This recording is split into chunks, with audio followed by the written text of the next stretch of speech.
सभी मित्रों को नमस्कार। मैं आज आपको विजया एकादशी के बारे में बताना चाहता हूँ। कृपया मेरे चैनल को लाइक, सब्सक्राइब और शेयर करने की कृपा करें।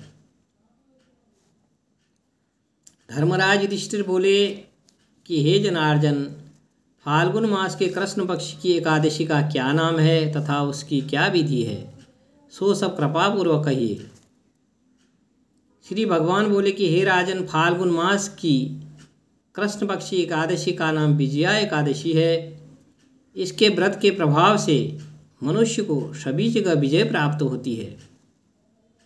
यह सब व्रतों से उत्तम व्रत है। इस विजया एकादशी के महात्म के श्रवण व पठन से समस्त पाप नाश को प्राप्त हो जाते हैं।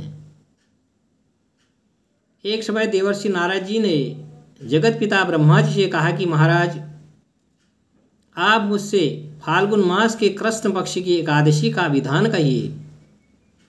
ब्रह्मा जी कहने लगे कि हे नारद, विजया एकादशी का व्रत पुराने तथा नए पापों को नाश करने वाला है। इस विजया एकादशी की विधि मैंने आज तक और किसी से नहीं कही। यह समस्त मनुष्य को विजय प्रदान करने वाला है। त्रेता युग में मर्यादा पुरुषोत्तम श्री रामचंद्र जी को जब 14 वर्ष का वनवास हो गया, तब वे श्री लक्ष्मण तथा सीता जी सहित पंचवटी में निवास करने लगे। वहाँ पर दुष्ट रावण ने जब सीता जी का हरण किया, तब इस समाचार से श्री रामचंद्र जी तथा लक्ष्मण अत्यंत व्याकुल हुए और सीता की खोज में इधर उधर भटकने लगे। घूमते घूमते जब ये मरणासन्न जटायु के पास पहुँचे तो जटायु ने उन्हें सीता जी का पूरा वृतांत सुनाया और वृतांत सुनाकर वह स्वर्गलोक को चले गया। कुछ आगे जाकर उनकी सुग्रीव से मित्रता हुई और बाली का वध किया। हनुमान जी ने लंका में जाकर सीता जी का पता लगाया और उनसे श्री रामचंद्र जी एवं सुग्रीव की मित्रता का वर्णन किया। वहाँ से लौटकर हनुमान जी श्री रामचंद्र जी के पास आए और सब समाचार कहे। श्री रामचंद्र जी ने वानर सेना सहित सुग्रीव की सम्मति से लंका को प्रस्थान किया। जब श्री रामचंद्र जी समुद्र के किनारे पहुँचे, तब उन्होंने मगरमच्छ आदि से युक्त उस अगाध समुद्र को देख कर लक्ष्मण जी से कहा कि इस समुद्र को हम किस प्रकार से पार कर सकेंगे। ये तो बहुत विशाल समुद्र है। श्री लक्ष्मण जी कहने लगे, हे पुराण पुरुषोत्तम, आप आदि पुरुष हैं, सब कुछ जानते हैं।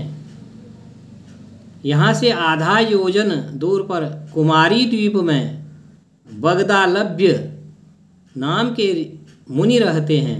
उन्होंने अनेकों ब्रह्म देखे हैं। आप उनके पास जाकर इसका उपाय पूछिए। वो महाज्ञानी हैं, महातपस्वी हैं। लक्ष्मण जी के इस प्रकार के वचन सुनकर श्री रामचंद्र जी बगदालभ्य ऋषि के पास गए और उनको प्रणाम करके बैठ गए। मुनि ने भी उनको मनुष्य रूप धारण किए हुए पुराण पुरुषोत्तम समझकर उनसे पूछा कि हे राम, आपका आना कैसे हुआ? आप किस कारण से यहाँ आए हैं? रामचंद्र जी कहने लगे, हे ऋषि, मैं अपनी सेना सहित यहाँ आया हूँ और राक्षसों को जीतने के लिए लंका जा रहा हूँ। आप कृपा करके समुद्र पार करने का कोई उपाय बतलाइए। मैं इसी कारण आपके पास आया हूँ।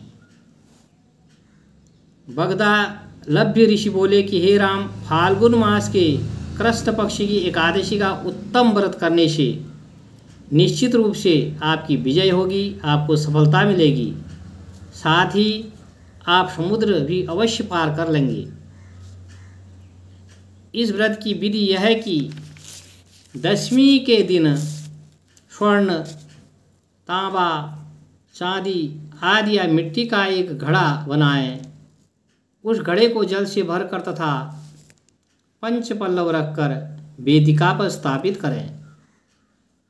ऋषि ने कहा, उस घड़े के नीचे शतनाजा और ऊपर जौ रखें उस पर श्री नारायण भगवान की स्वर्ण की मूर्ति स्थापित करें।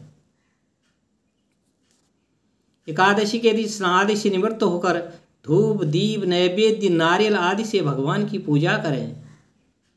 तत्पश्चात दिन घड़े के सामने बैठकर व्यतीत करें और रात्रि को भी उसी प्रकार बैठकर जागरण करें। द्वादशी के दिन नित्य नियम से निवृत्त होकर उस घड़े को ब्राह्मण को दे देवें। मुनि ने कहा कि हे राम, यदि तुम भी इस व्रत को सेनापतियों से करोगे तो तुम्हारी निश्चित रूप से विजय होगी। श्री रामचंद्र जी ने ऋषि के कथनानुसार इस व्रत को किया और इसके प्रभाव से दैत्यों पर विजय पाई। अतः हे राजन, जो कोई मनुष्य विधि पूर्वक इस व्रत को करेगा तीनों लोकों में उसकी अवश्य विजय होगी। श्री ब्रह्मा जी ने नारद जी से कहा था कि हे पुत्र, जो कोई इस व्रत के महात्म्यों को पढ़ता है या सुनता है उसको वाजपेयी यज्ञ का फल प्राप्त होता है। इसलिए एकादशी का व्रत अवश्य करना चाहिए। इसे सभी मनोकामनाएं पूर्ण होती हैं। ओम विष्णुवे नमः।